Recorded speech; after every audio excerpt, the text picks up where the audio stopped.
Hello అండి అందరికీ hi, ఎలా ఉన్నారు? నేను బాగున్నాను, మీరు బాగున్నారా? Welcome back to my channel. ఈ వైటిష్ వచ్చేదాకా ఉడికించుకోవాలండి. ఫుల్ వైట్ ఉంటాయి కదా, మనకు కొంచెం లైట్ వైటిష్ వచ్చేదాకా ఉడికించుకుని ఆఫ్ చేసేసుకుందాము. Garlic, small piece ginger, green chilli 5, small chilli 5,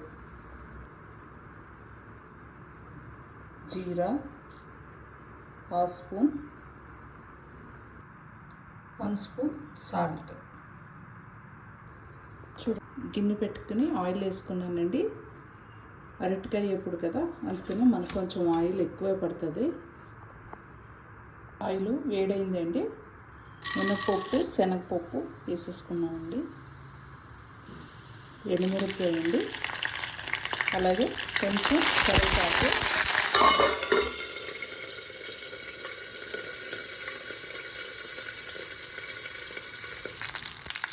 onions వేసేసుకున్నామండి.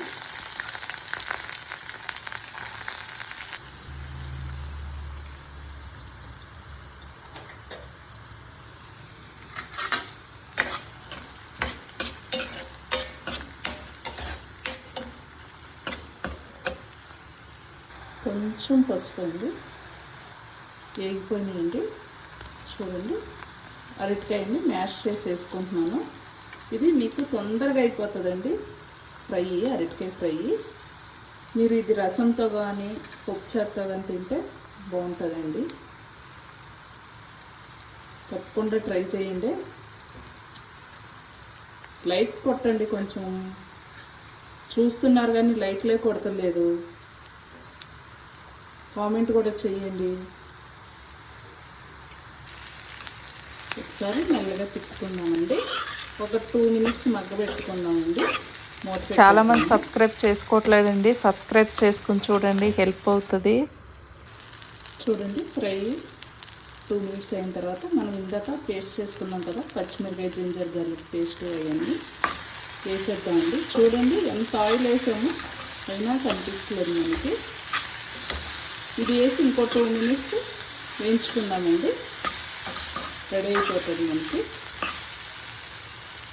చూడండి, పచ్చివాసన, అల్లం వేసాం కదా, పచ్చివాసన పోయేదాకా వేయించుకొని లాస్ట్లో కొంచెం కొత్తిమీర అండి, మీకు ఇష్టమైతే వేసుకోండి, లేదా స్కిప్ చేసేయండి. ఓకే అండి, ఇది రెడీ అయిపోయింది.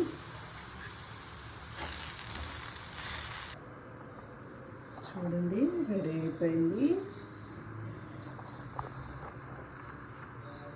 Banana fry. మీకు నచ్చితే లైక్ చేయండి, షేర్ చేయండి, కామెంట్ చేయండి, సబ్స్క్రైబ్ చేసుకోండి. థ్యాంక్ యూ అండి, బాయ్ బాయ్. లైక్ చేయండి ప్లీజ్.